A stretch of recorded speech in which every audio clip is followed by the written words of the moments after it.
The three human women who feature most prominently in Beowulf occupy a similar role in each of their respective worlds, often described as the Frøðuwebbe, the peaceweaver. That is, most scholars today generally understand the role of these women to be stopping wars, settling feuds, and keeping court politics in check. For Hildeburh, the objective is to sustain the alliance between Denmark and Frisia. For Frauwaru, the objective is to settle the blood feud between Denmark and the Halibards. For Wealhþeow, the objective is to protect the status quo in the court and safeguard the succession of her sons. From this, we get the impression that women in this collection of Germanic legends are the keepers of the peace, working tirelessly to prevent bloodshed and end wars. This has led to discussions pointing out that the non-human female character, Grendel's mother, is by contrast very vengeful and violent. But are all of these human women as virtuous and peaceful as they seem? Recent scholarship suggests, quite plausibly, that our most prominent female figure, the Queen Wealhþeow,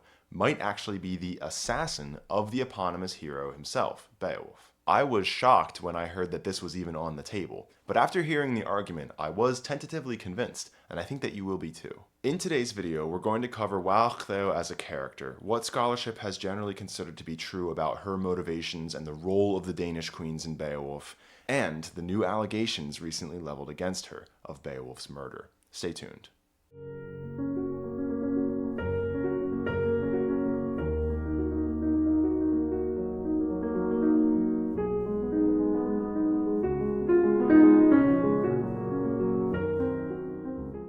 Number 1. Wealhþeow's name.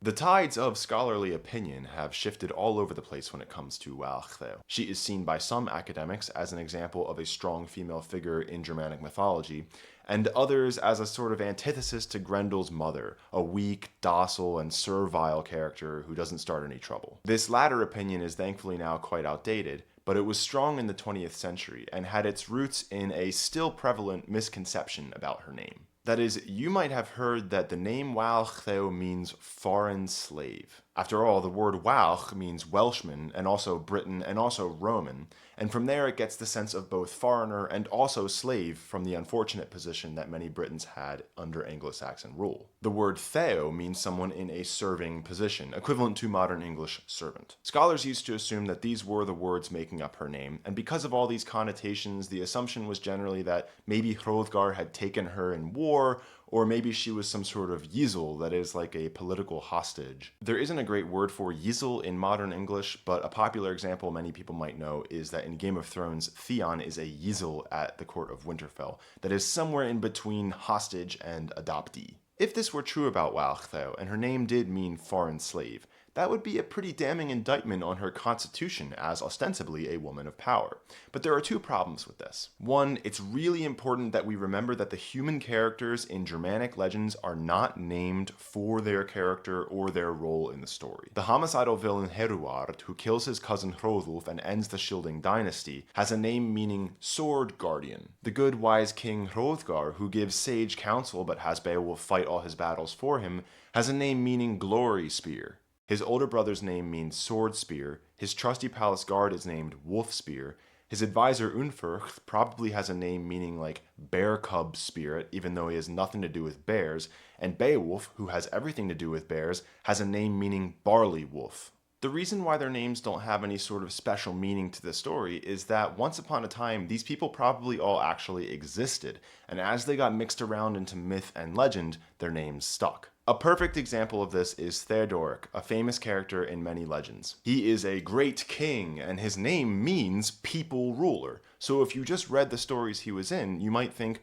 wow, the poet decided to name his great king people ruler. How creative. But he was a real person, and that was actually his name. The reason he's named people ruler is because his parents decided to name him that. Now, you can say his parents knew he was going to be king, and that's why they called him people ruler. And that's a valid argument. But can you extend that logic to like Wealhþeow? Her parents knew that she was going to be a foreign slave, and so they named her such? On a linguistic and onomastic level though, the name sticks out like a sore thumb. Foreign slave would be totally one of a kind among Old English names. It makes so much more sense when we realize that the first element isn't Walch, foreigner, it's an archaic word walla, meaning chosen.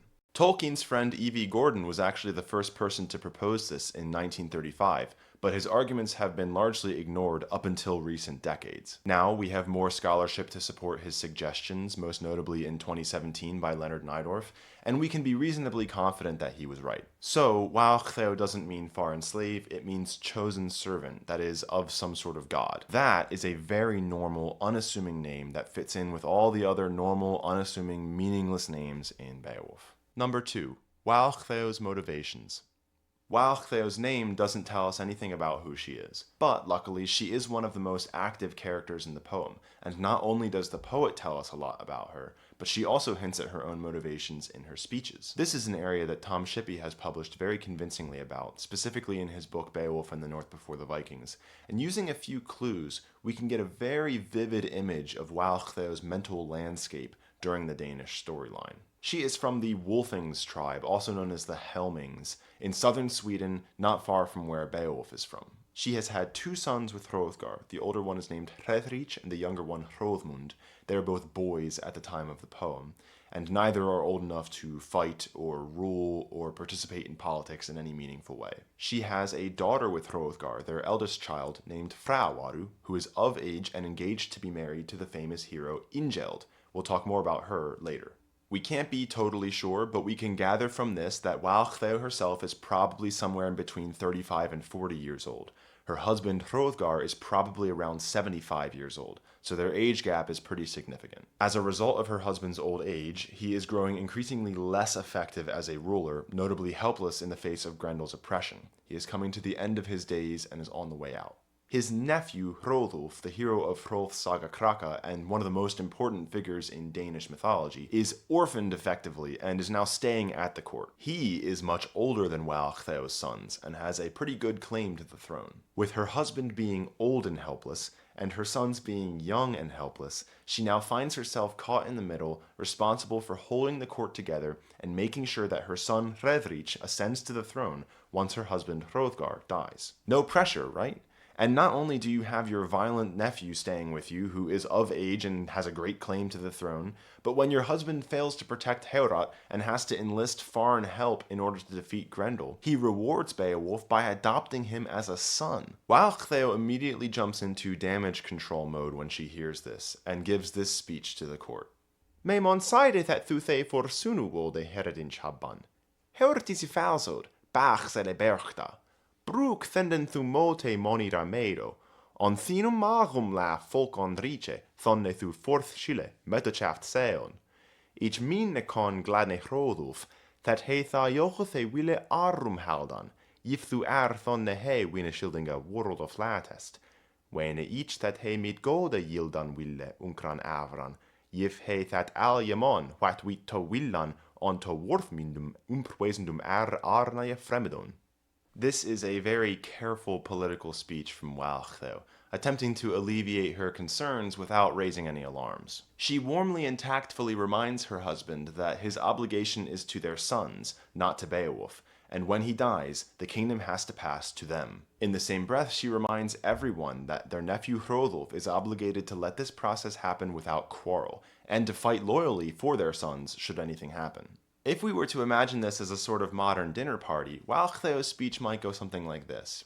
Hrothgar, my wonderful husband, that was such a funny joke you made about adopting Beowulf as a son. By the way, on a completely unrelated note, please don't forget that you are about to die and leave the kingdom to our prepubescent sons. Also, when that happens, I sure hope Hroðulf remembers all the good things we did for him. Sadly, try though she may, we do know from other sources that Wealhþeow is ultimately unsuccessful.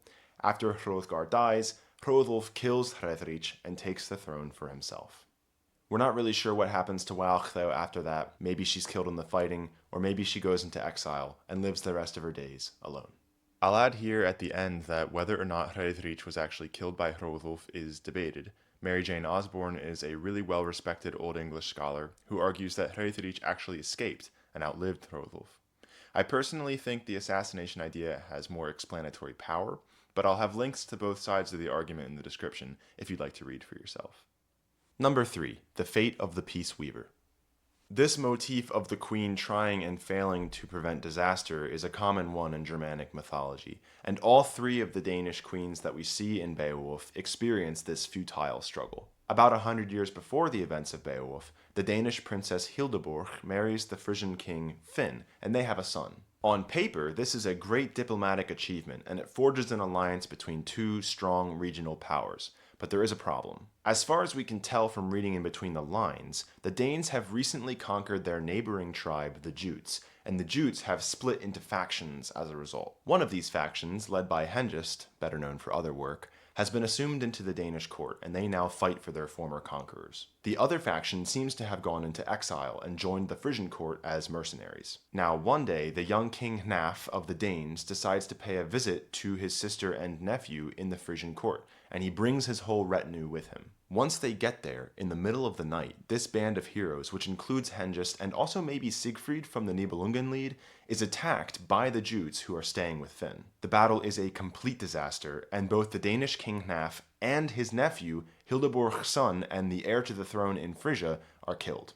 Then, as if this weren't bad enough, Hengist takes revenge by massacring the entire Frisian court, killing Finn, and taking Hildeburh back to Denmark. So her brother Hnaf is dead, he had no wife and no children, and now the Danish throne is up in the air. Her husband Finn is dead, and their son is also dead, leaving the Frisian throne up in the air. And now, with all her family dead, the alliance in tatters, and both kingdoms thrown into darkness and chaos, she gets to go home and live the rest of her days alone. She doesn't even get to hang out with Hengist. He's going to leave in a couple years with his brother to conquer Kent.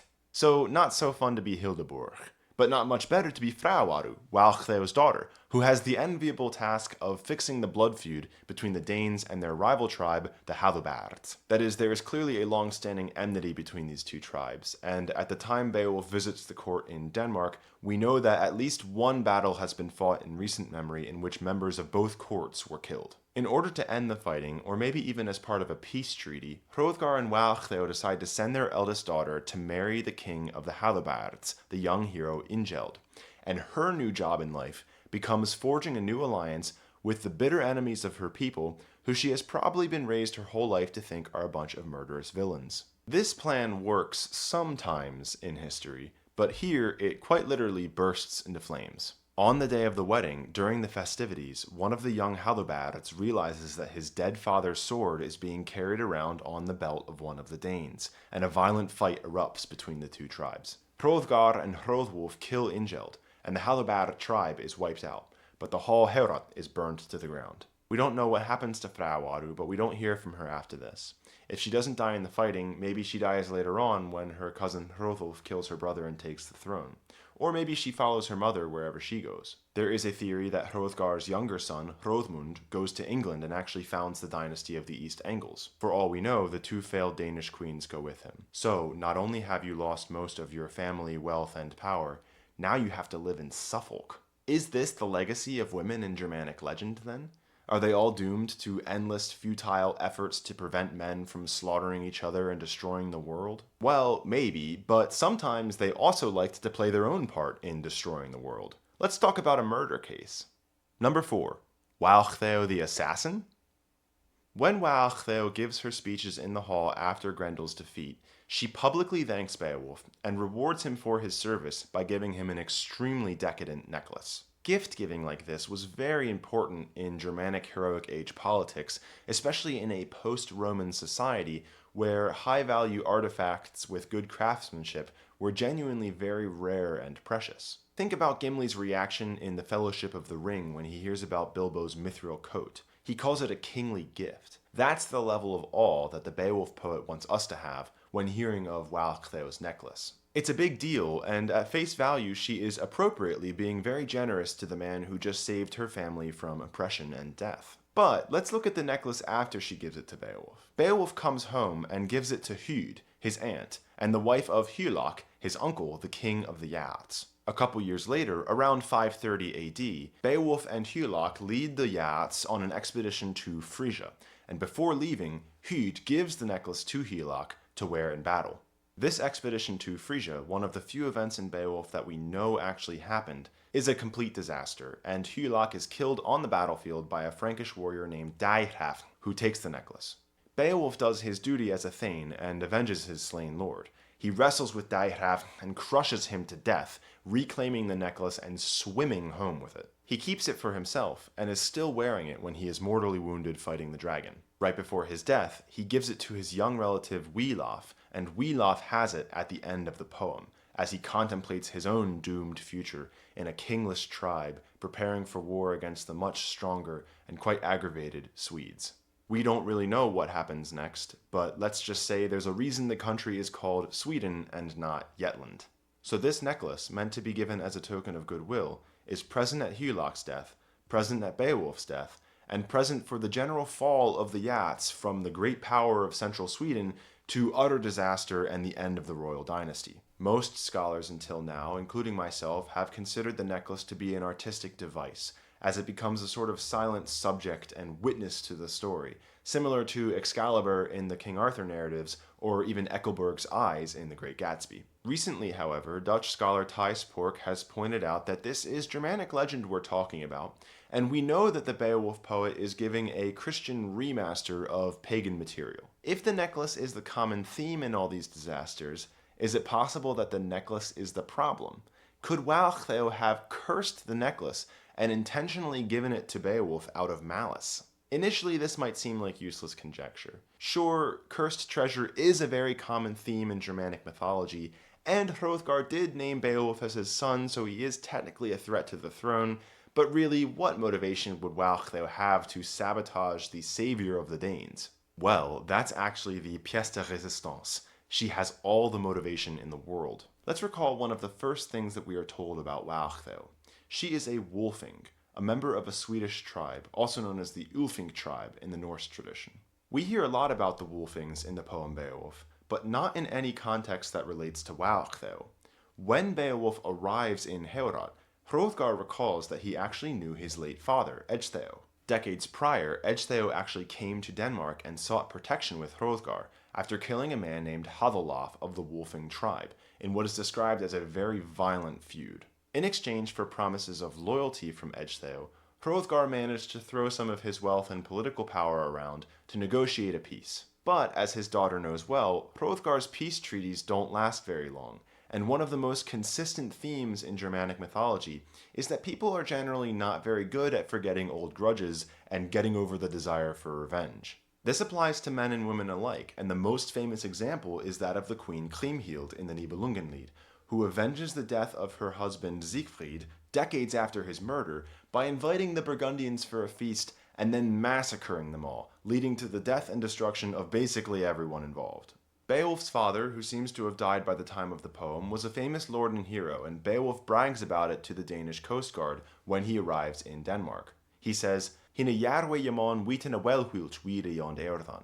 Every well-informed person around the world remembers who he was. If everyone around the world knows about Beowulf's father, and Beowulf's father is well known in the Danish court for having killed a high-profile member of the Wolfing tribe, what must have been going on in Wealhtheow's head when his son showed up at her house? Especially if we consider the timeline. This seems to have happened toward the beginning of Hrothgar's rule, so Beowulf might not have even been born yet, and Wealhtheow was probably still too young to be married, that is, she was at home. We don't know anything about this Wealhtheow character that Beowulf's father supposedly killed, but given the fallout, he was probably very important. Was he Wealhtheow's uncle, her brother, her father? Either way, as a member of the court, she would have known this man well, and Wealhtheow and the tribe he was connected to were probably the chief villains of her childhood. The Beowulf poet doesn't tell us any of this, which shows us that he either knew it already, or he didn't like it. If the necklace was originally cursed in an older version of the story, that is exactly the kind of thing that the Beowulf poet would omit,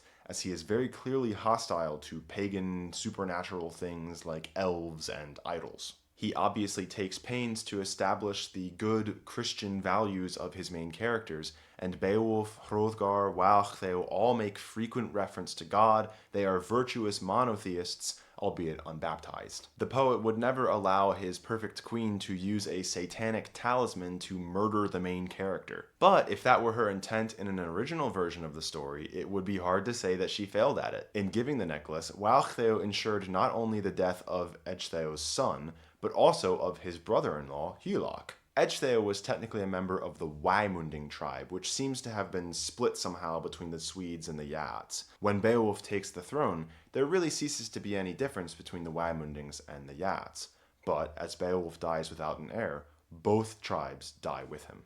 So, in killing Beowulf, Wealhþeow completely destroys Wealhtheow's family and legacy, finally avenging her own tribe. These points and more are elucidated in Taispork's article, which you'll find linked in the description. Like I said at the beginning of the video, I went into the article a skeptic because it's an exciting conclusion, and exciting conclusions can often blind us to logic. However, it does have some explanatory power. The necklace gets mentioned more than any other material object in Beowulf, and this would explain why it has such a significant part in the narrative. The necklace also explains why the poet makes no mention of Wealhtheow's connection to Beowulf's father, which the audience would definitely have known about. Moreover, connecting Wealhþeow to the tradition of vengeful women that includes Kriemhild from the Nibelungenlied and Yrsa from the Hrolfsaga Kraka would make her a much more typical character in the body of Germanic legendary material that she belongs to. Granting that she once had her own storyline would also explain why Wealhþeow is so active and vocal in Beowulf as opposed to the other queens in the poem. What do you think? Is this excited conjecture, or has Pork discovered a connection that has been under our noses this whole time? Let me know what you think in the comments. As always, thank you for watching the video. If you enjoy content like this, be sure to check out the rest of the channel. Kindly consider subscribing or becoming a supporter on Patreon. And until next time, Wealhþeow Isunde.